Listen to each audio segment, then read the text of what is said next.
कर रहे हैं CNBC आवाज और इबेक्स कैश के शानदार स्टूडियो में।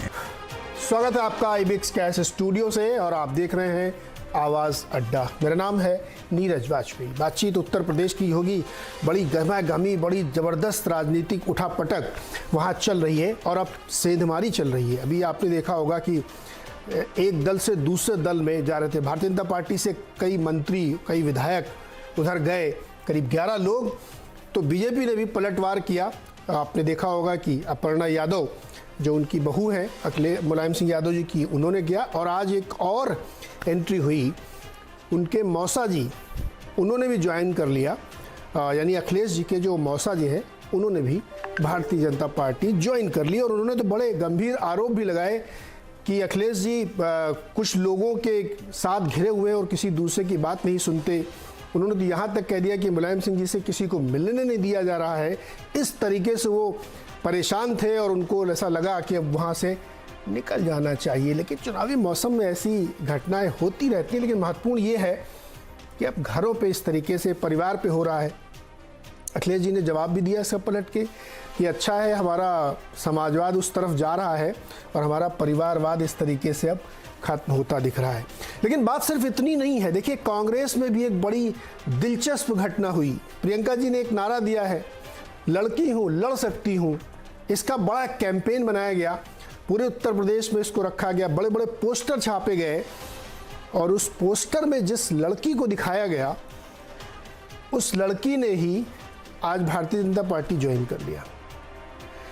प्रियंका मौर्य नाम है उनका। डॉक्टर प्रियंका मौर्य ने ज्वाइन करते समय ये भी कहा कि मुझे टिकट नहीं दिया गया, हमारी उपेक्षा की गई और वहाँ कुछ लोग हैं जो टिकट में धांधली कर रहे हैं, जबकि हमने इतनी मेहनत की, ऑब्जर्वर की रिपोर्ट, ये रिपोर्ट, वो रिपोर्ट हमारे पक्ष में थी, लेकिन हमको टिकट नहीं दिया गया। तो ये टिकट का खेल भी बड़ा विचित्र होता है। लेकिन विचित्र ये भी है कि लड़की हूँ लड़ सकती हूँ कि पोस्टर गर्ल कांग्रेस से निकल के अब बीजेपी में चली गई है।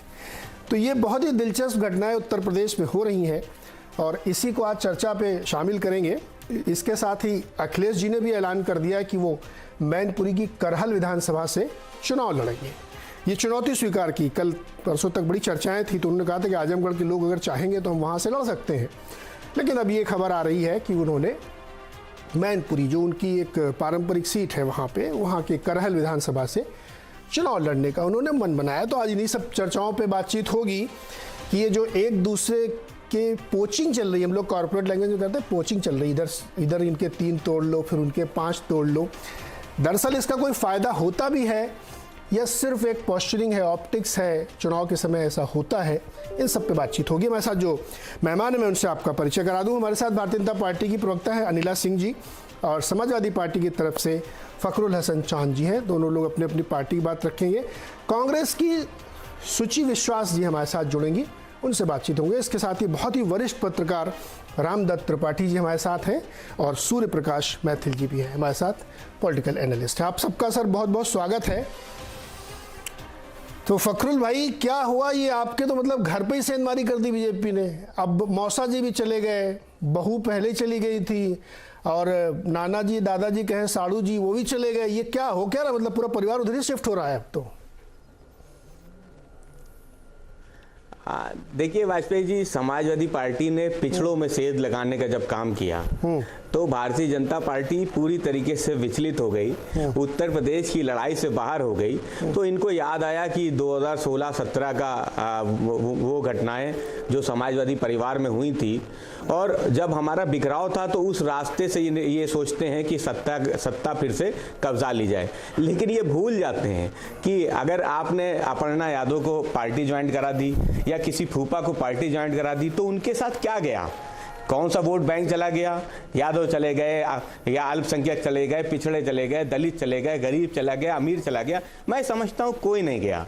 अगर कोई गया तो अपर्णा जी गई, और अपर्णा जी गई तो पूछ के गई भारतीय जनता पार्टी से। हमने तो वो भी उनके वीडियो देखे हैं कि किस तरीके से वो पूछ रही थी कि क्या बोलना है। और उनको बताया जा रहा था कि क्या बोलना है, क्या आरोप लगाने हैं। तो वही घटना जो फूफा जी आप कह रहे थे कि उन्हीं ने गंभीर आरोप लगाए, तो ये गंभीर आरोप भारतीय जनता पार्टी ने जो उनको सिखाए, जो जैसे अपर्णा जी को सिखाया जा रहा था उसी तरीके से मौसा जी को भी सिखाया जा रहा था। मौसा जी ने भी वही आरोप लगाए जो कल भारतीय जनता पार्टी ने बताए थे, वही आरोप अपर्णा जी ने भी लगाया। हम समझते हैं इसमें कहीं कोई दिक्कत नहीं है। समाजवादी पार्टी सरकार बनाने जा रही है। आज आदरणीय अखिलेश यादव जी ने भी घोषणा कर दी है कि वो मैनपुरी की उस सीट से करहट से चुनाव लड़ने जा रहे हैं। दूसरी चीज ये कि समाजवादी पार्टी के अध्यक्ष आदरणीय अखिलेश यादव जी ने पुरानी पेंशन बहाली की भी। अरे फखरुल भाई, पेंशन पे बाद में आएंगे, पहले परिवार पे निपट लेना, फिर पेंशन पे आएंगे। भाई आरोप ये है कि आप अपने परिवार के उन लोगों को नहीं संभाल के रख पा रहे हैं जिनको आपने चुनाव लड़ाया है। भाई ये ऐसा थोड़ी कि अपर्णा यादव जी सिर्फ अपर्णा यादव जी, हरिओम यादव जी सिर्फ हरिओम यादव जी, प्रमोद गुप्ता जी। भाई ये आपकी पार्टी के, आपके परिवार के बड़े ही क्लोज ग्रुप के लोग हैं, चुनाव लड़ते थे, ये विधायक भी रहे हैं हरिओम जी। तो अब वो छोड़ के जा रहे, तो आरोप ये कि अपना परिवार नहीं संभाल पा रहे, राज्य क्या संभालेंगे? देखिए अपर्णा यादव जी कैंट से विधानसभा टिकट मांग रही थी, जहां से समझते हैं हम कि उनको कैंट से टिकट नहीं दिया जा रहा था क्योंकि वो चुनाव नहीं जीत सकती थी कैंट से। इसलिए उनको मना किया गया था कि हम टिकट नहीं दे पाएंगे, सरकार में संगठन में काम कीजिए, जिसके लिए वो तैयार नहीं थी। इसलिए वो भारतीय जनता पार्टी में चली गई। लेकिन वाजपेयी जी, मैं फिर उसी बात को कहूंगा कि अपर्णा जी गई हैं तो क्या लेके गई हैं, या मौसा जी गए हैं तो क्या लेके गए हैं। हमने तो भारतीय जनता पार्टी से जो लोग समाजवादी पार्टी में आए थे, जो पिछड़ों की लड़ाई लड़के आए थे, वो लोग जब आए हैं तो हम समझते हैं वो अपने साथ पिछड़ों को लेके आए हैं।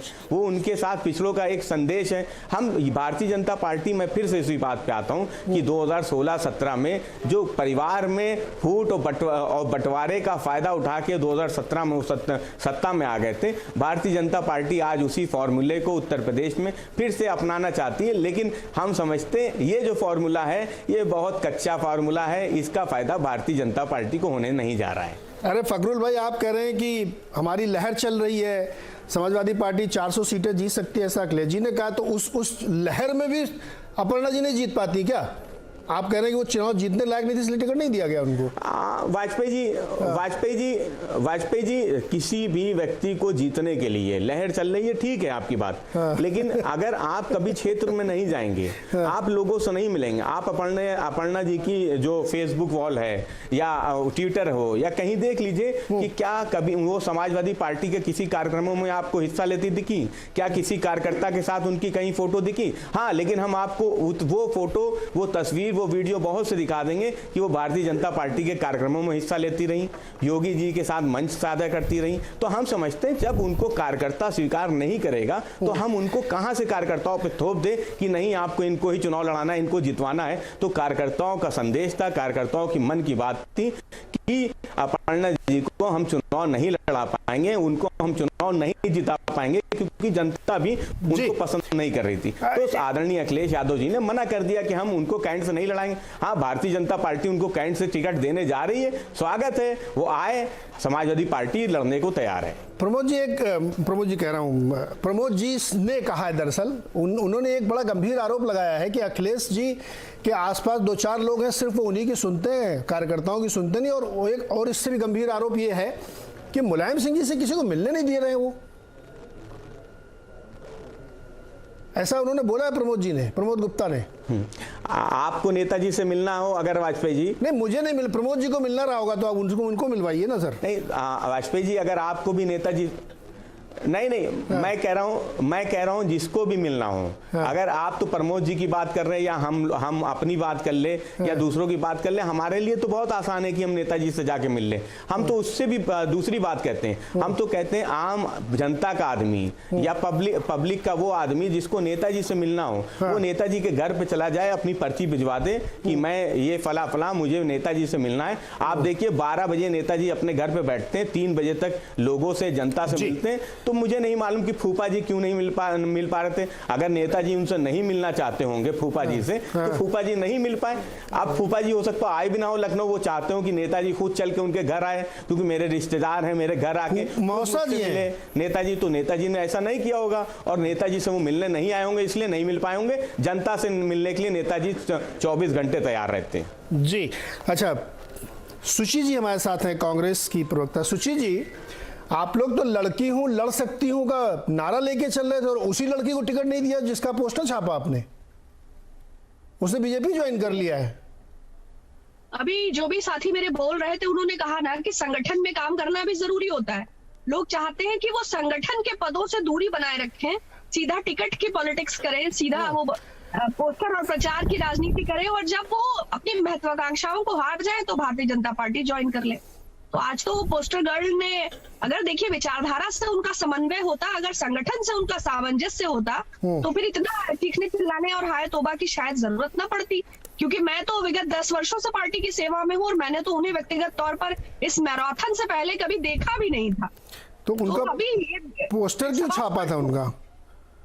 नहीं तो पोस्टर तो भाई बहुत सारे लोगों का छपा है उसमें, बाकी भी तो और 4 लड़कियां हैं उसमें, किसको मिला है? तो टिकट की पॉलिटिक्स जिन्हें करनी है वो आरोप और प्रत्यारोप की भी पॉलिटिक्स करेंगे। तो ये तो निजी महत्वाकांक्षाओं की बात है। हाँ। जो भारतीय जनता पार्टी को सूट करता है वो उसे एक्सेप्ट कर लेते हैं। हाँ। अब इसमें तो एक ही जैसा है, वो चाहे इमरान मसूद साहब हो, चाहे जितिन प्रसाद साहब हो, वो ये कह रही हैं, आदित्य साहब हो, चाहे अपर्णा यादव जी हो, ये सब वो ये अरे मतलब जो आपकी पार्टी से ना विलय निकल जाए वो उसका कोई वजूद ही नहीं, वो तो चुनाव नहीं जीत सकता। और जो आपके यहाँ आ रहा है वो तो पूरे समाज का वोट लेके आ रहा है ना, ये आप लोग। लेकिन वो कह रही हैं जो डॉक्टर प्रियंका मौर्य जी कि भाई हमारे तो ऑब्जर्वर ने भी रिपोर्ट दी थी कि हाँ ये बहुत काम करती हैं, चुनाव लड़ सकती हैं, उनका ऐसा कहना है। उनके कहने का मुझे पता नहीं, लेकिन पार्टी ने जिसको प्रत्याशी डिक्लेयर किया उनको तो निर्दलीय में भी बड़ा हजारों वोट मिला था। अच्छा। तो आप ये कैसे कह सकते हैं? ये तो मैंने कहा ना, ये व्यक्तिगत महत्वाकांक्षाओं और आरोप प्रत्यारोप का खेल है। जिसके पास व्यापक जनाधार होता है तो वो उनका स्वागत है, उन्हें बीजेपी में जाने के बजाय निर्दलीय लड़ना चाहिए था। अगर वास्तव में उन्हें लगता है कि धरातल पर उनकी स्वीकार्यता है, तो फिर हाथ कंगन को आरसी क्या और पढ़े लिखे को फारसी क्या। ये तो बिल्कुल सही कहा आपने, हाथ कंगन को आरसी क्या, पढ़े लिखे को फारसी क्या। हस्तिनापुर में अर्चना गौतम जी ने कितना काम किया है कांग्रेस के लिए और संगठन में क्या किया है उन्होंने? मुझे लगता है उनकी सार्वजनिक जीवन में एक छवि है, और मैंने आपसे कहा कि व्यापक जनाधार है, अगर स्वीकार्यता है।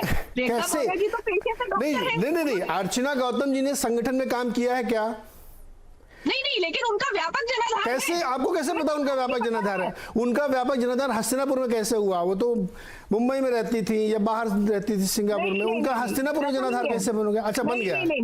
नहीं, अर्चना गौतम, निदा फाजली जिनको संबल से टिकट मिला है, और पूनम पंडित, ये इन लोगों का अगर फेस वैल्यू नहीं है तो क्यों मिला है? डॉक्टर प्रियंका मौर्य पेशे से होम्योपैथी डॉक्टर है, अच्छी महिला है, मैं उनकी आलोचना नहीं करती, लेकिन आते ही सीधा ये सोच लेना कि हमें टिकट मिल जाएगा। मैं बिल्कुल इस बात से मैं आपकी फेस वैल्यू पे मान लेता हूं कि जिसने काम नहीं किया ग्राउंड में, पार्टी में कोई काम नहीं किया, आप अचानक से कल आइए और मुझे टिकट दीजिए। अब चूंकि 40% टिकट देने का आपने बयाना ले लिया है तो आपको ऐसे ही लोगों को देना ही पड़ेगा। तो वही लिए मैं कह रहा था कि हस्तिनापुर से जो अर्चना गौतम जी को दिया, उन्होंने कितना काम किया कांग्रेस के? हस्तिनापुर में कितने दिन रही हैं पिछले 5 सालों में, आप यही बता दीजिए मुझे।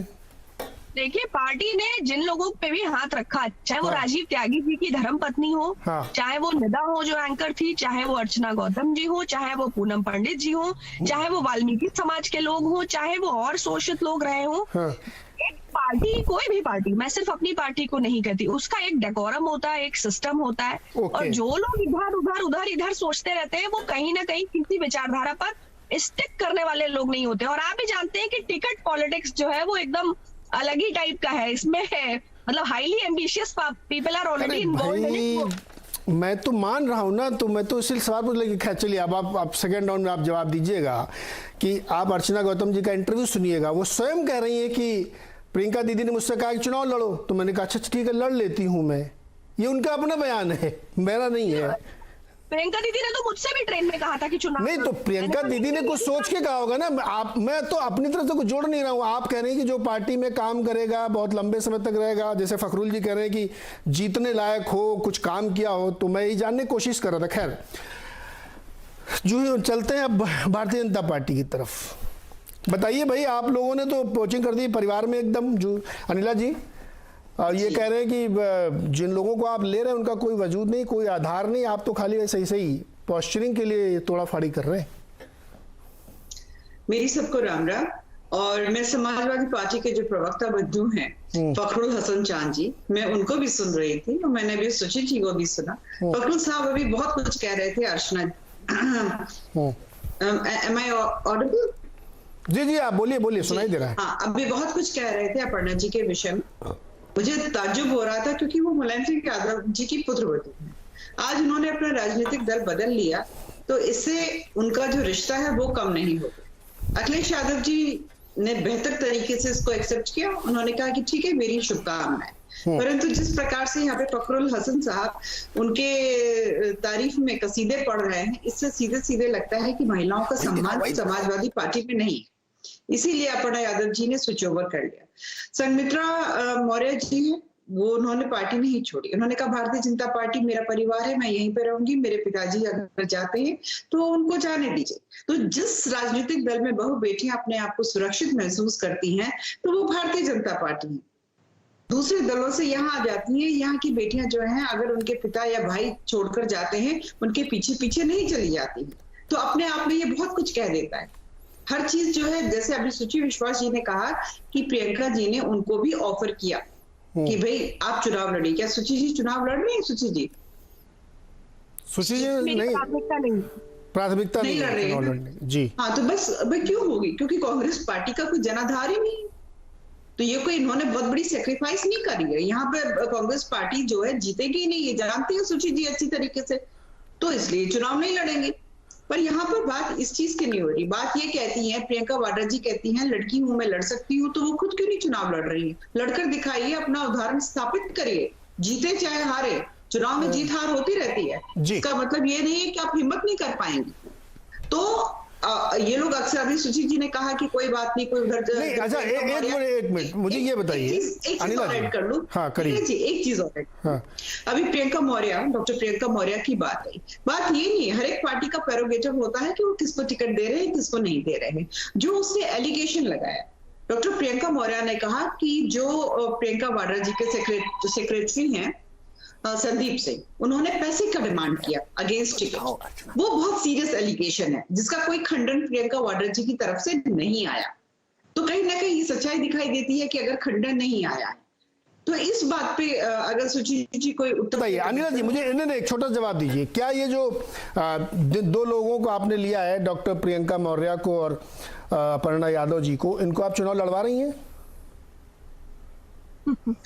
नहीं, मैंने अभी एक चीज बोला कि ये किसी भी पार्टी का प्रेरोगेटिव है। मैं उसमें नहीं, वो तो ऑफ कोर्स मैं कौन होते नीरज जी, आप जानते हो कि हमारे यहाँ भारतीय जनता पार्टी में टिकट देने की प्रक्रिया होती है। नहीं, मैं प्रक्रिया पे सवाल नहीं उठा रहा हूँ। मैं प्रक्रिया पे सवाल नहीं उठा रहा हूँ, ना मैं आपके विशेषाधिकार पे सवाल उठा रहा हूँ। मैं जानने की कोशिश कर रहा हूँ कि क्या उनको टिकट मिलेगा, मैं इसलिए पूछ रहा था। मुझे व्यक्तिगत रूप से कोई जानकारी नहीं। लिस्ट आउट होती है, आपको भी पता चलता है, मुझे भी पता चलता है। ओके, ठीक है। पर एक चीज और कहना चाहूंगी, जब दूसरे को दूसरे जाएंगे। सुचि जी और समाजवादी पार्टी यानी कांग्रेस समाजवादी पार्टी के प्रवक्ता बहुत ऊंची आवाज में बोलते थे कि भारतीय जनता पार्टी से जो 3 मिनिस्टर जो है लोगों ने हॉप आउट किया है समाजवादी पार्टी के लिए, चले गए, एक्सोडस हो गया, ये हो गया, वो हो गया। और अभी जब आप इनसे पूछ रहे हैं कि भाई अपर्णा यादव चली गई, सुचि से पूछा कि भाई प्रियंका मौर्य चली गई, तो कह रहे नहीं, ऐसे तो आते जाते रहते ये। और अभी फखरुल जी ने कहा कि नहीं, ये सारे लोग, अरे देखिए, नहीं, एक मिनट अनिला जी, जब स्वामी प्रसाद गए थे तो आप लोग भी ऐसा ही बोल रहे थे। वैसे इसलिए सब लोग बोलते हैं जो जा रहा है उसकी कोई वैल्यू नहीं है, और जो आ रहा है वो पूरे समाज का वोट लेके आ रहा है। रामदत्त जी और सूर्य जी के पास चलता हूं मैं। रामदत्त जी, ये जो आवाजाही चल रही है, इसमें गंभीरता से मैं सवाल जानना चाहता हूं कि क्या इन चीजों का असर नहीं पड़ रहा, खासतौर पे जो अखिलेश जी के, मुलायम जी के परिवार से बहुत सारे लोगों को बीजेपी तोड़ रही है, और कांग्रेस ने तो अपनी उसी लड़की को टिकट नहीं दिया जिसका पोस्टर छापा, और वो अब घूम के आरोप भी लगा रही है और बीजेपी ज्वाइन कर लिया। क्या इनका चुनाव में असर हो रहा है क्या? देखिए, कुछ का होता है, कुछ का नहीं होता है। दोनों की वैल्यू होती है। जैसे आप देखिए कि दो देशों के बीच में भी लड़ाई होती है तो उसको साइकोलॉजिकल वारफेयर भी होता है बड़ा सा।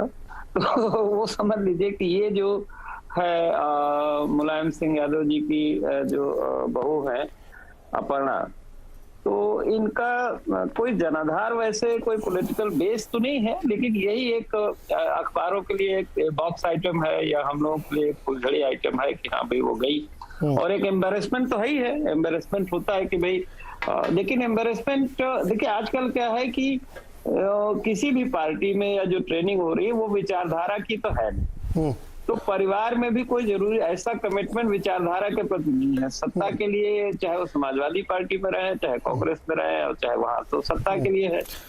दूसरा देखिए एक फैक्ट ये भी है कि जैसे बंगाल में हुआ था कि बीजेपी ने बहुत सारे ऐसे लोगों को दबाव डाल के दिया था तृणमूल के, जिन पर तमाम केसेस वगैरह थे। हाँ। और अपर्णा, ये जो आय से अधिक संपत्ति का एक केस है दिल्ली में चल रहा है, कोर्ट में अभी सुनवाई होने वाली है। उसमें अपर्णा के भाई भी, उनके पति भी, तमाम कुछ आरोप है उनपे कि फर्जी कंपनियां बना के और पैसे वैसे का, तो एक तो उनपे वो भी दबाव है। देखिए यूपी में इसीलिए कहा जा रहा है कि भाई मायावती भी बहुत एक्टिव नहीं है, क्योंकि उन पर भी दबाव है आय से अधिक संपत्ति का उनके भाई पे। और इवन मुलायम सिंह भी आप देखिए कि बहुत या अखिलेश भी बहुत मतलब लो प्रोफाइल ही रह रहे थे भी, और ये था। तो एक तो ये भी है कि वो उसकी वजह से भी जब उनको लगा, क्योंकि जब भारतीय जनता पार्टी को लगा कि ये जो 3 मंत्री आए हैं, 11 विधायक चले गए, तो इनसे एक माहौल ऐसा बन रहा है साइकोलॉजिकल कि भाई लोअर ओबीसी या ओबीसी के लोग जा रहे हैं छोड़ के, तो एक उनको भी करना था मीडिया में आने के लिए। तो मुझे लगता है इसका मिला जुला है, और अपर्णा खुद भी बहुत महत्वाकांक्षी हैं, उनके लिए पार्टी का कोई मतलब नहीं है, जहां से भी उनको लगता है कि। और दूसरी प्रॉब्लम देखिए, हम सबको पता है कि परिवार में कलह बहुत ज्यादा है। हाँ। और कलह की वजह यह है कि भाई मुलायम सिंह जी के 2 पत्नियां हैं, अखिलेश जी पहले पत्नी के बेटे हैं, प्रतीक यादव दूसरी पत्नी के बेटे हैं, साधना गुप्ता जी। हाँ। और साधना गुप्ता जी और उनके परिवार से अखिलेश जी की नहीं पटती है, तो वो एक कलह भी बहुत बड़ा कारण है। और ये जो गुप्ता जी गए हैं वो भी साधना गुप्ता जी के ही रिश्तेदार। तो ये जो पारिवारिक कलह होती है बहुत खराब चीज होती है, इसमें फिर आदमी क्या क्या करता है भगवान जाने। तो इसके ये पहलू है, उसका बहुत राजनीतिक कारण भी नहीं, पारिवारिक कलह है। अखिलेश यादव पावर शेयर नहीं करना चाहते साधना गुप्ता के परिवार से, बिल्कुल। और बल्कि वो तो मुझे लगता है कि वो तो अंदर से खुशी होंगे कि भाई जाए पार्टी के अंदर से, और क्योंकि उनको हमेशा लगता था कि साधना गुप्ता शिवपाल यादव मिलके कहीं उनको डिसलॉज न करने। पिछली बार इसी का झगड़ा हुआ था विरासत का, बावजूद इसके कि मुलायम सिंह जी ने उनको नॉमिनेट कर दिया था। तो और ये गुप्ता जी भी उनके रिश्तेदार हैं इसी तरह। और इसके पहले देखिए आपको पता ही था कि ये मौर्य और सैनी जो मिनिस्टर हैं, दारा सिंह चौहान, ये सब लोग आए थे, इनका थोड़ा अपने अपने इलाकों में असर है जी। कांग्रेस का भी देखिए ये है, कांग्रेस का चक्कर क्या है कि ये कांग्रेस की इस बार जो पूरी स्ट्रेटजी प्रियंका गांधी ने रची है, वो बहुत ही नॉन पॉलिटिकल एनजीओ टाइप हम लोगों को लगती है कि भाई वो भी एक मीडिया उसके लिए है, मीडिया इवेंट की तरह है। तो जिन लोगों को इन्होंने तमाम बटोरा है, और ये 40% तो एक्टिव महिलाएं ही नहीं है पार्टी के अंदर, तो टिकट कहां से देंगे? तो इधर उधर लोगों को टिकट दे दिया जिनका कोई वो है नहीं। अब उनको जहां सुविधा होगी वो लाइमलाइट में आ गए, तो दूसरे भी उनको कोचिंग। अरे तो रामदास जी कम से कम इतना तो मैनेज करना चाहिए कि उसकी फोटो पोस्टर न छापे जो टिकट की। क्या पता होता है, देखिए फोटो का तो बड़ा अजीब खेल है ना, यूपी गवर्नमेंट फोटो छापती है। नहीं वो अलग संदर्भ है सर रामदास जी, वो एक अलग संदर्भ है। इस संदर्भ में तो आपने, आपकी कार्यकर्ता थी, आपने उनकी फोटो छापी, वो कह रहे हैं कि हमको टिकट चाहिए और आप दे नहीं रहे। अब वो तो उनकी वैल्यू बढ़ गई ना, उनकी वैल्यू बढ़ गई, वो वैल्यू बढ़ गई। अच्छा सूर्य प्रकाश जी, लिया उसको। सूर्य प्रकाश जी, एक बात अभी जो बड़ी सीरियस बात रखी रामदत्त जी ने कि जो लोग ये आवाजाही चलती रहती है इधर उधर, पोचिंग, बंगाल का उदाहरण दिया रामदत्त जी ने कि वहां भी भयंकर पोचिंग बीजेपी ने की थी, शुभेंदु अधिकारी तक पोच हो गए थे, लेकिन नतीजा कोई फर्क मतलब फेवर में नहीं आया। तो ये जो इधर ये 10-11 मंत्री, स्वामी प्रसाद मौर्य, धर्म सिंह सैनी, दारा सिंह चौहान, पूरा लाव लश्कर 11 लोग गए हैं, ये भी वैसा ही हो जाएगा क्या बंगाल टाइप का? धन्यवाद नीरज भाई। और अभी मैंने सभी को सुना, और जो वर्तमान में हालात हैं उनके ऊपर 4 लाइनें मुझे याद आ रही हैं कि उनसे कह दो कि रंजो गम पैदा ना करें, चमन से गुजरे मगर फूलों का सौदा ना करें, कह दो सियासत के इन गुजरे हुए गवाहों से झूठ तो बोले मगर झूठ का सौदा ना करें।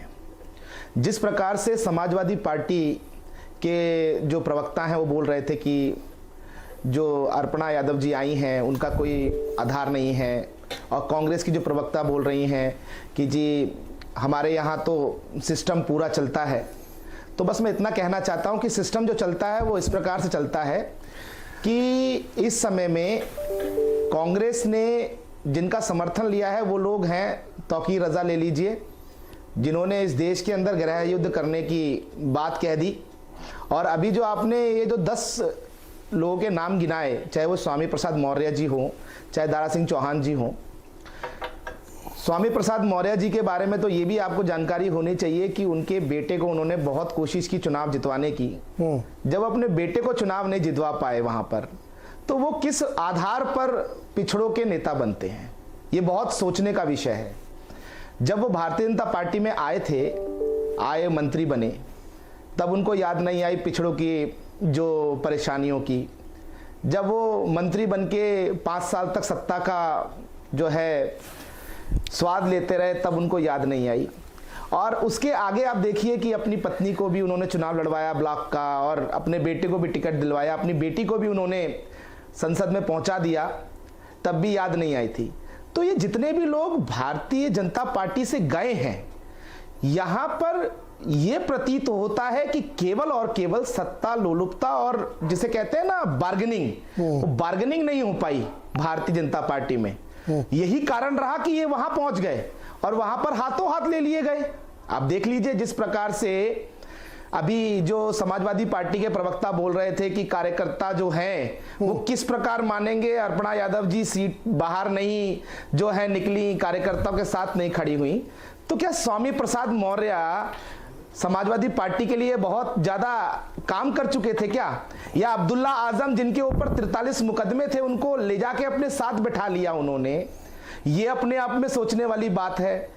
मुहर्रम अली को जिनके ऊपर 73 से ज्यादा मुकदमे हैं, उनको भी अभी समाजवादी पार्टी ने अपना जो है सदस्यता दी है इनके प्रदेश अध्यक्ष ने। आप देख लीजिए लिस्ट उठाकर, कैराना में जो नाहिद हसन थे जिन्होंने की के पलायन के लिए जिम्मेदार हैं, वो एक अलग मामला बन गया है। सूर्य प्रकाश जी, वो वेस्टर्न यूपी में तो एक अलग कहानी चल पड़ी है नीरज जी, जहां जाटों को टिकट मिला वहां दूसरे नाराज, जहां मुसलमानों कहानी सिर्फ इतनी है नीरज भाई जी, नहीं, कहानी सिर्फ इतनी है कि चुन चुन के लेके आइए, या तो जेल में हो चाहे वो बेल पे हो। ये दो ही जो है योग्यताएं हैं, चाहे वो कांग्रेस हो और चाहे वो समाजवादी पार्टी हो। जी फखरुल जवाब दीजिए। चाहिए इनके पास में कि आपने कितने दंगे किए हैं, कितनी हत्याएं की हैं। जी फखरुल को बोलने दीजिए सर, यही इनकी योग्यता है। फखरुल चांदी जवाब दीजिए। हाँ, वाजपेयी जी जब मैं डिबेट बैठा तो मैंने देखा कि सूर्य प्रकाश जी मुझे बोलने लगे, तो मुझे एक बार लगा कि लगता है अनिला जी चली गई हैं, भारतीय जनता पार्टी के प्रवक्ता जी दूसरे बोलने लगे, दूसरे को आपने ज्वाइन करा दिया। खैर इन्हीं ने बोला, तो अगर अपर्णा यादव जी इतनी ही जनाधार वाली लीडर हैं तो आप भारतीय जनता पार्टी में उन्हें मुख्यमंत्री का चेहरा बना दीजिए, क्या दिक्कत है? आपके लिए तो बहुत जनाधार वाले व्यक्ति। तो मुझे एक बात बताइए ना कि अरे भाई अखिलेश यादव जी पे कौन सा जनाधार था? आप मुझे ये बताइए, अखिलेश यादव जी ने समाजवादी भारतीय जनता पार्टी की लाइन पे चले गए थे, हमें मुख्यमंत्री कैंडिडेट बनाया। सूर्य प्रकाश एक बार जरा उनको कंप्लीट कर दिए, फिर आप जवाब करिएगा। जी फखरुल कंप्लीट करें। आप बात हो गई आपकी ना। हाँ, मैं बता रहा हूँ, आपको बता रहा हूँ, योगदान बता रहा हूँ आपको। प्रकाश जी सुनिए योगदान।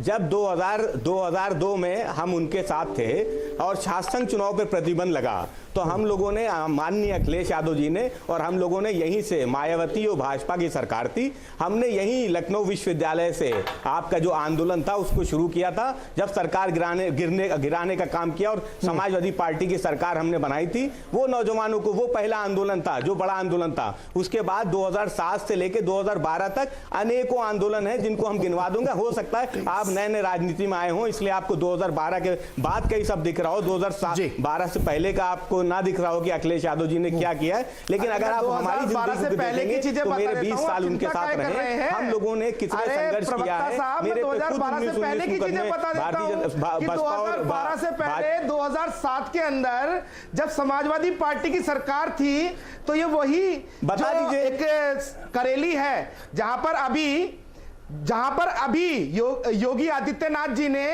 भूमि पूजन किया है। अतीक अहमद से कब्जा हुई भूमि को जो है कब्जे में लेने के बाद ये वही करेली है जहां पर कि अतीक अहमद के गुंडों ने समाजवादी पार्टी के राज में मदरसे के अंदर 2 नाबालिग लड़कियों को अगवा करके उसका बलात्कार किया था और वापस फेंक दिया था।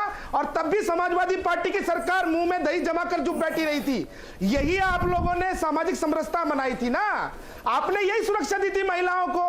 यही तो कारण है कि प्रकाश जी एक बात बताइए निकल रही है, जा रही है।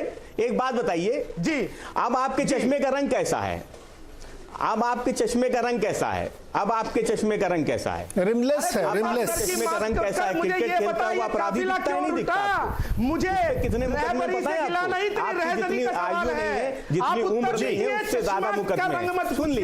सुन लीजिए और संपत्ति की बात कर रहे हैं आप, संपत्ति की बात कर रहे हैं ना। आपकी हिम्मत है, आपकी सरकार में हिम्मत है धनंजय सिंह की संपत्ति की गिनती कराने की? करा पाएंगे आप गिनती? अरे मैं तो आपसे जो पूछ रहा हूं, आप संपत्ति की गिनती करा पाएंगे? जी धनंजय सिंह की गिनती। सूर्य प्रकाश जी, फखरुल जी रुकिए भाई। फखरुल जी, दोनों लोगों से रिक्वेस्ट है कि अरे भाई दूसरे कुछ समझ में नहीं आ रहा। आप लोग एक साथ बोलेंगे तो सुनाई नहीं देगा, समझ में नहीं आएगा। अच्छा एक एक करके प्लीज थोड़ा छोटा रखते हैं। अनिला जी, जिस परिस्थिति में इस समय राजनीतिक दर वहां बन रहा है उत्तर प्रदेश में, इस चर्चा से आप देखिए क्या निकल रहा है कि कहीं से कोई मान लो एक ऑप्टिक्स क्रिएट करो। क्या मुद्दों से हम लोग भटक रहे हैं क्या? दिन भर यही खबरें चलती हैं कि फलाने जी ने लिया। एक और खबर चली कि कोई सपा का प्रत्याशी था जिसको टिकट मिल गया तो फिर भी उसने छोड़ के बीजेपी ज्वाइन कर लिया। ये आज दिन भर यही सब खबरें चलती रहती हैं, मुद्दों पे कहीं कुछ चर्चा नहीं होती। अनिला जी। देखिए नीरज जी, भारतीय जनता पार्टी तो बिल्कुल मुद्दों पे बात करना चाहती है। निरंतर कार्य किया है 5 वर्ष में। ह्यूमन डेवलपमेंट इंडेक्स के हर वर्टिकल। अरे अपर्णा यादव को ज्वाइन कराने के लिए कितने नेता गए थे भाई? तो ये फोकस कहाँ था वहां पे? मैं वही तो कहना चाह रही हूँ कि भी अपर्णा यादव जी के लिए इतनी खरी खोटी सुना रहे हैं यहाँ पे समाजवादी पार्टी के प्रवक्ता, और उनको यहाँ पे इतना सम्मान दिया गया। तो अगर खरी खोटी सुनानी है तो आप संमित्रा मौर्य हैं, उनके बारे में भी कुछ उल्टा सीधा बोल दीजिए, क्योंकि पिताजी के साथ वो इनके राजनीतिक दल में नहीं गई। और जो जाने वाले चाहे वो स्वामी प्रसाद मौर्य हैं, दारा सिंह चौहान है, धर्म सिंह सैनी है, माधुरी वर्मा है या अवतार सिंह भड़ाना है। स्वामी प्रसाद मौर्य जो है 1985 से जो इनका पॉलिटिकल करियर शुरू किया, लोकदल, फिर देखिए अब आप भी वही बात कर रही हैं कि स्वामी प्रसाद के जाने से कोई फर्क नहीं पड़ेगा। क्योंकि कोर मैं आपको बताती हूँ क्यों नहीं फर्क पड़ेगा स्वामी प्रसाद मौर्य जी के जाने से। क्योंकि 2017 में इन्होंने देख लिया था अच्छी तरीके से कि बीएसपी जो है हार रही है, तो इनको स्विच ओवर करना था। तो ये हमारे पास आ गया। देखिए इसमें तो हो सकता है कि इस बार भी उन्होंने देख लिया हो। एक सेकेंड, मुझे बात पूरी कर लेने दीजिए प्लीज। मैं कह रही हूँ इसमें कोई दो राय नहीं है। जमीन से जुड़े हुए नेता है स्वामी प्रसाद मौर्य, बहुत दिनों से राजनीति में है, सीजन पॉलिटिशियन है।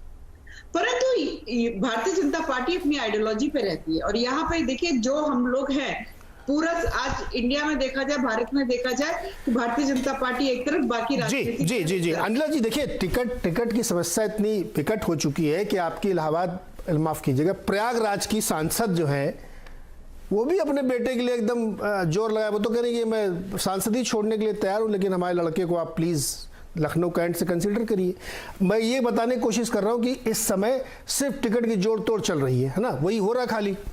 सुची जी, एक और आपकी विधायिका हैं रायबरेली सदर की, उन्होंने भी इस्तीफा दे दिया आपके यहाँ से। महिला है, लड़की है, लड़ सकती थी, लड़ ही रही थी, विधायक थी वो।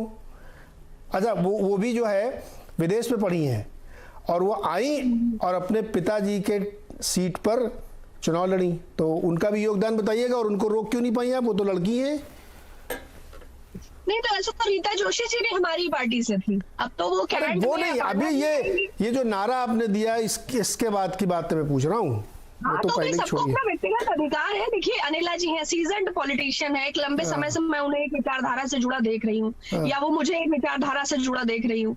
अभी आपने कहा भी उन्होंने शायद कि सुची जी क्यों नहीं लड़ना चाहती हैं। देखिए मेरी पारिवारिक प्राथमिकताएं हैं, अदरवाइज मुझे लगता है कि अगर प्रियंका जी किसी की आंख में आंख डाल के पूछेंगी, जब वो खाद की किल्लत के पीड़ित लोगों से मिलने ललितपुर गई तो मेरे साथ ट्रेन में उन्होंने मुझे डायरेक्टली पूछा, लेकिन मेरी अभी पारिवारिक प्राथमिकताएं हैं और मैं नहीं इच्छुक हूँ लड़ने के लिए। लेकिन इसके पीछे रीजन ही देखिए, हर आदमी की अपनी निजी महत्वाकांक्षाएं हैं। वो इसीलिए मैंने कहा ना, वो लड़की लड़ सकती हूँ नहीं हो, वो जितिन प्रसाद भी हो सकते हैं, वो ज्योतिरादित्य भी हो सकते हैं, वो इमरान मसूद भी हो सकते हैं, वो अदिति सिंह भी हो सकती है, और वो रीता जोशी भी हो सकती है। लेकिन इसके विचारधारा से जुड़ा व्यक्ति इसका संतुष्टि नहीं, यहाँ विचारधारा का कोई सवाल ही नहीं। मैंने तो विचारधारा पे क्वेश्चन कहाँ किया? मैंने किसी की विचारधारा पूछी क्या? फखरुल मैंने आपसे पूछा कि समाजवादी विचारधारा क्या है? मैं तो विचारधारा में सवाल ही नहीं पूछ रहा हूँ। मैं तो सवाल ये पूछ रहा हूँ कि जो इधर से टूट फूट चल रही है, तो आपने कहा कि नहीं नहीं ये वो लोग हैं जो ग्राउंड पे काम करते हैं, हम उनको लेते हैं। तो भाई हमने कहा ग्राउंड में काम करने वाली हस्तिनापुरी कौन है? और ये जो अभी विधायिका जी हैं जिनकी तस्वीर आप स्क्रीन पर देख रहे हैं, अदिति सिंह की, ये तो काम कर रही थी, ये भी छोड़ के चली गई आपको। लड़की है, वो उस नारे से मैं जोड़ने की कोशिश कर रहा था। अब जो विधायिका जी थी उनकी जब गाड़ी पलटी है, उनके तब के ट्विटर भी देख लीजिए, जिसको वो जंगल राज कहीं वो उसी के साथ जा रही हैं। बाकी भारतीय जनता पार्टी में भाई सेंगर का भी सम्मान है, चिन्मयानंद का भी सम्मान है, एमजे अकबर का भी सम्मान है, और सूर्या मैथिल जी जो आपके बैठे हुए हैं, ये आज आपने एनालिस्ट की तरह बिठाया है, ये तो मुझे हमेशा प्रवक्ताओं की तरह मिलते हैं। इसीलिए मैंने कहा ना कि ये व्यक्तिगत विषय है, किसकी निजी महत्वाकांक्षाओं का स्तर कहाँ तक जाएगा और वो खिसिया के किस दल में कब एंटर कर जाएगा, इस पर कोई हम आप प्रतिक्रिया नहीं कर सकते। ये आपके लिए भी ब्रेकिंग न्यूज है, या हमारे लिए भी ब्रेकिंग न्यूज है। बट मुझे लगता है कि कोई भी कार्य आप करें, धैर्य से उसे समय देना चाहिए, और सार्वजनिक जीवन के जो नियम है उसमें सबसे महत्वपूर्ण है कि भाई पहले उन चीजों को लर्न किया जाए। उसके अरे आप मुझे इतना समझा रही हैं, मुझे एक ब्रेक लेने दीजिए सुची जी, मुझे एक ब्रेक लेने दीजिए मुझे। आप मुझे इतना समझा रही हैं कि काम करिए, सिद्धांत मानिए, विचारधारा मानिए, और मैं एक सवाल पूछ रहा हूँ छोटा सा हस्तिनापुर वाला, तो वो नहीं बता रहे कि वो कौन सी विचारधारा में काम करके टिकट दे दिया उनको आपने। एनीवे, छोटा सा एक ब्रेक मुझे लेना है, कमर्शियल ब्रेक है, लौट के आते हैं रामदत्त जी और चर्चा को आगे बढ़ाते हैं। बड़ा थोड़ा दूसरे सवालों के लिए आती है, काफी हो चुके हैं।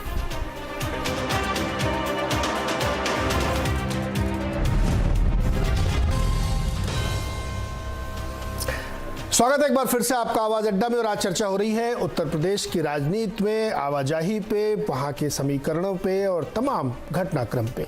रामदत्त जी, अब थोड़ा विषय बदलते हैं। विषय क्या मतलब है तो वही, लेकिन थोड़ा सा सवाल अपना मैं दूसरी तरफ ले चलता हूँ। अखिलेश जी ने भी अब कह दिया है कि वो करहल से चुनाव लड़ेंगे, और योगी जी गोरखपुर से चुनाव लड़ेंगे। पहले नहीं लड़ते थे, अब की बार लेकिन दूसरी तस्वीर है। तो इन दोनों लोगों के मैदान में उतर जाने से चुनाव परिदृश्य में कोई तब्दीली, कोई चेंज, कोई इक्वेशन में आप बदलाव देखते हैं? नहीं, एक तो ये अच्छी बात है परंपरा कि जो मुख्यमंत्री के दावेदार हैं वो चुनाव लड़के आएंगे, क्योंकि देखिए अखिलेश यादव भी मुख्यमंत्री रहते हुए डायरेक्ट चुनाव नहीं लड़ा, विधान परिषद के सदस्य थे। इसी तरह योगी जी भी 5 साल निकाल दिए उन्होंने विधान परिषद। तो मुझे तो लगता है ये एक अच्छी परंपरा है। अखिलेश यादव जी ने कल तो संकेत दिया था कि आजमगढ़ से लड़ेंगे, आज ये कहा जा रहा है कि वो करहल से लड़ेंगे। करहल जो है बिल्कुल सैफई के बगल में मैनपुरी में है, और बहुत सुरक्षित सीट समझ लीजिए, उनके पारिवारिक रिश्तेदार सब वो है। तो इससे तो यही कह सकते हैं कि भाई दोनों सुरक्षित सीटों पर जा रहे हैं। और हालांकि ये था कि अगर आजमगढ़ से लड़ते अखिलेश यादव तो ये था कि पूर्वांचल में घमासान होता, अगल बगल आजमगढ़ गोरखपुर ज्यादा दिलचस्प रहता। लेकिन मुझे लगता है कि एक तो औपचारिक घोषणा का इंतजार करना चाहिए। फिर भी ये एक बहुत अच्छी परंपरा है, और दोनों फ्रंट से लीड करेंगे।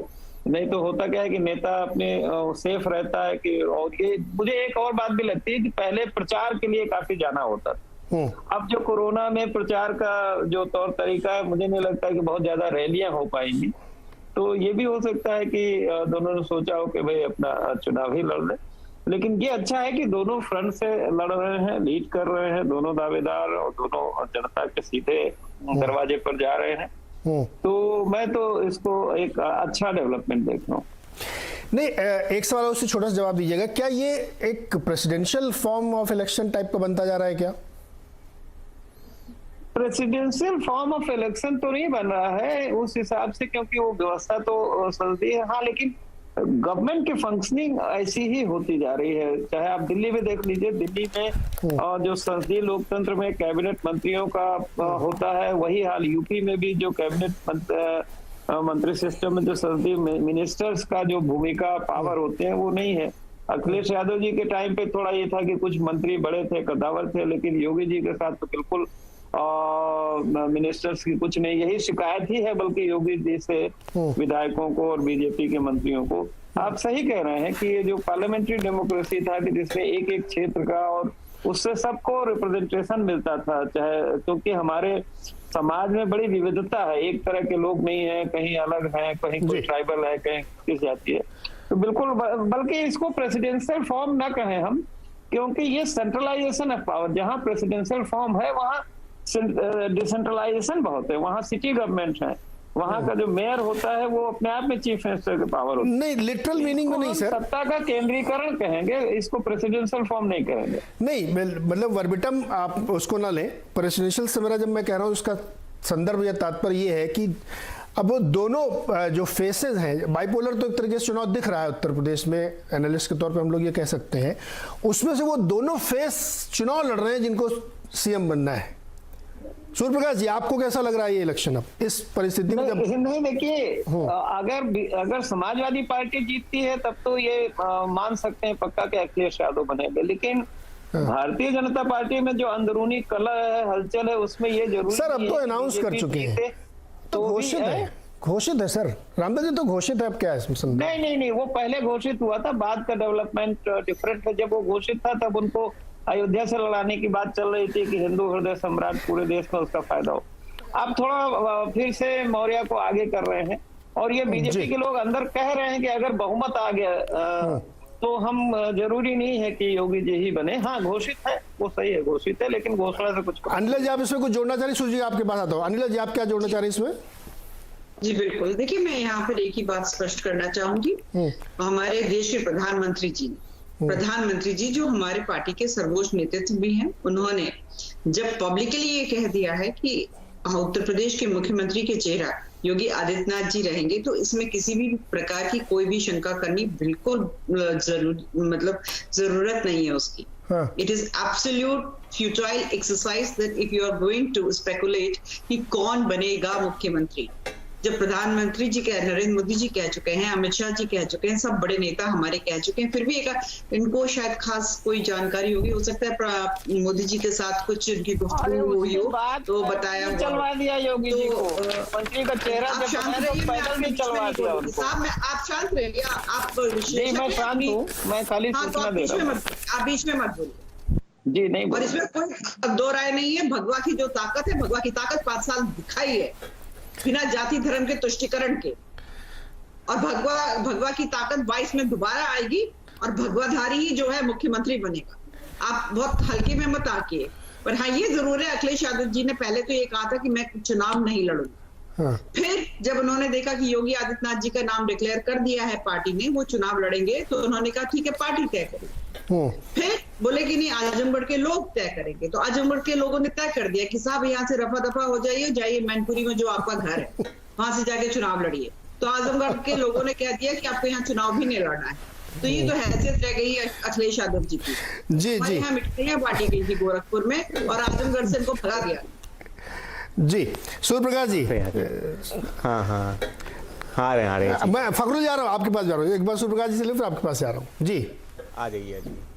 वाजपेयी, देखिए नीरज भाई, जी जो आपने प्रश्न पूछा वो बहुत ही हेलो, आप मेरी आवाज आ रही है आपको? हाँ नहीं, सूर्य प्रकाश जी बोलिए। फखरुल जी, मैं आप इनके बाद आपके पास आऊंगा। जी बोलिए। जी देखिए नीरज भाई, जैसा कि अभी अनिला जी ने बताया, बिल्कुल यही हुआ कि जिस प्रकार से जिस सीट से सांसद होने के बावजूद भी बात कह दी है। फखरुल जी, शायद आपके पास मेरी आवाज दीजिए भाई साहब, फिर आप अपनी बात रख दीजिएगा, देर से हो रही है। एक बार सूर्य प्रकाश जी अपनी बात कंप्लीट कर लें, फिर आपके पास आऊंगा मैं। जी देखिए नीरज भाई, जिस प्रकार की जो भगदड़ समाजवादी पार्टी में है और जिस प्रकार से आजमगढ़ से भागकर वापस अपने घर पहुंच गए अखिलेश भैया, उसका कारण जो है, उसका कारण 86 लाख किसानों को 36,000 करोड़ रुपए का कर्ज माफी है। उसका कारण 2.5 करोड़ से ज्यादा किसानों को सालाना 6,000 रुपए मिलना है। उसका कारण 1,58,000 करोड़ रुपया जो पिछले 10 साल का रुका हुआ था गन्ना किसानों का, वो गन्ना किसानों के अकाउंट में पहुंच गया। ये कारण है जिस कारण से आजमगढ़ से अखिलेश भैया वापस मैनपुरी पहुंच गए, उस सैफई में पहुंच गए जहां पर 1,000 करोड़ रुपया सालाना वो बर्बाद करते थे सैफई महोत्सव में, शराब में और नर्तकियों में। और मैं आपको सिर्फ इतना कहना चाहता हूं, जिस प्रकार से अभी वरिष्ठ पत्रकार जी बोल रहे थे कि योगी आदित्यनाथ जी के ऊपर संशय है और भाजपा के जो अंदरूनी कलह है, तो मेरे मित्र, मैं आपसे बहुत ही विनम्रता से एक निवेदन करना चाहता हूं कि भारतीय जनता पार्टी को जितना मैंने समझा है और जाना है, वहां पर पार्टी एकजुट होकर लड़ती है और जिसको संगठन कह देता है उस व्यक्ति के नेतृत्व में चुनाव लड़ा जाता है। और 2022 में आप देखिएगा कि भारतीय जनता पार्टी योगी आदित्यनाथ जी और नरेंद्र मोदी जी के नेतृत्व में 350 प्लस सीटें जीत के आ रही हैं। ये मैं इस कारण नहीं कह रहा हूं कि मैं आइडियोलॉजिकली भाजपा को सपोर्ट करता हूं, मैं इस कारण कह रहा हूं कि पिछले 5 साल के अंदर जिस प्रकार से उत्तर प्रदेश का कायाकल्प हुआ है, जिस प्रकार से उत्तर प्रदेश के अंदर लॉ एंड ऑर्डर की व्यवस्था को ठीक किया गया है, जिस प्रकार से 3 लाख करोड़ से ज्यादा का निवेश उत्तर प्रदेश में आया है, एक बीमारू प्रदेश जो 2012 से 2017 तक वहां पर बेरोजगारी दर 18% से ऊपर रही हो, आज वहां पर वो बेरोजगारी दर है वो 4.5% है। तो यही रुकिए सर, रुकिए, के अंदर एक लहर चल रही है, भगवा लहर जी, भगवा जी मुख्यमंत्री बनेगा, ये तय है। ठीक। फखरुल जी, आप लोग ये कहते थे कि आप लोग क्या मतलब अखिलेश जी ने ये कहा था कि देखिए वापस चले गए अपने घर गोरखपुर, तो आपने भी तो सुरक्षित सीट देखी मैनपुरी की करहल, जो एकदम बढ़िया सोवरन सिंह यादव जी वाली।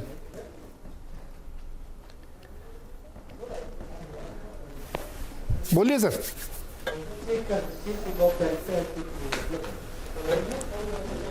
देखिए, मैं भारतीय जनता पार्टी के दोनों प्रवक्ताओं की बात को एक एक करके जवाब दे देता हूं। भारतीय जनता पार्टी के प्रवक्ता ने कहा कि भगा दिए गए, इस शब्दों का इस्तेमाल किया, तो मैं पूछना चाहता हूं, देवबंद से भगाए गए योगी जी, प्रयागराज से योगी जी भगाए गए, मथुरा से भगाए गए, अयोध्या से भगाए गए। अरे भैया, और उसके बाद भाग के अपनी सुरक्षित सीट गोरखपुर से वो सांसद है, गोरखपुर से सांसद लड़ते हैं, क्योंकि उत्तर प्रदेश का पिछला, यदि वो गोरखपुर सदर से लड़ रहे हैं तो वो तो उनका घर है।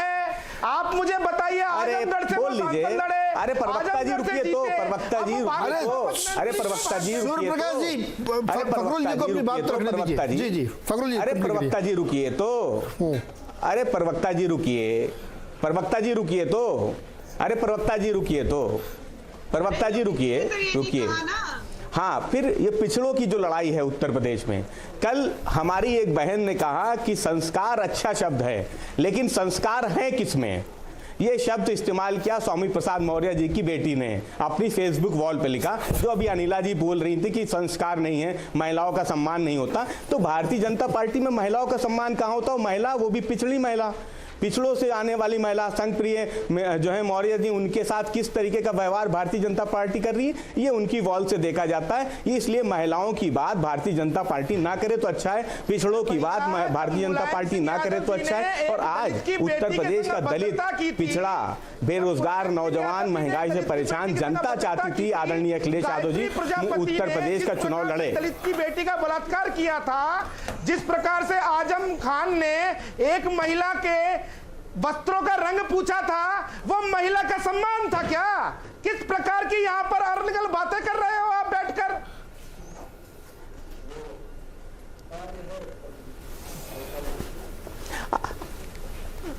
अच्छा, आप प्रकाश जी आपकी भाषा इतनी खराब है कि मैं चाह के भी आप जैसे स्तर पे नीचे गिर के बात नहीं कर सकता।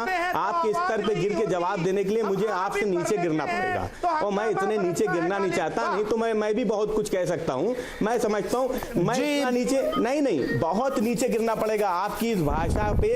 आपकी भाषा के लिए जाने के लिए मुझे बहुत नीचे स्तर पे जाना पड़ेगा। अच्छा, आपका स्तर, मैं आपके स्तर पे नहीं जा सकता। मुझे शो भी वाइंड अप करना है सर। सूर्य प्रकाश जी और फकरुल जी, सभी लोग रुक जाइए, मुझे शो भी खत्म करना है, समय भी समाप्त हो रहा है। उत्तर प्रदेश में भी बहुत ऐसी चर्चाएं होंगी, और हम लोग आजकल मतलब इस हफ्ते तो मैं रोज ही इस पे चर्चाएं कर रहा हूँ कि क्या हो रहा है। आज हमारी चर्चा इस बात पे थी कि कौन आ रहा, कौन जा रहा है, किस तरीके से हो रहा है, टिकट कहाँ मिल रहे हैं, इस पे चर्चा थी। लेकिन मुद्दों पे लौटना बहुत ज़रूरी है। मैं कोशिश करता हूँ बीच बीच में कि मुद्दे पे लौटा जाए, लेकिन फिर बातें कहीं निकल जाती हैं। लेकिन कोशिश करूँगा कि उत्तर प्रदेश के असली मुद्दे जो हैं, असली इश्यूज़ हैं, जिस पे लड़ना चाहती पार्टियाँ चुनाव, उस पर बात हो। तो फिर किसी दिन बैठते हैं। बहुत बहुत शुक्रिया। देखते रहिए CNBC आवाज़।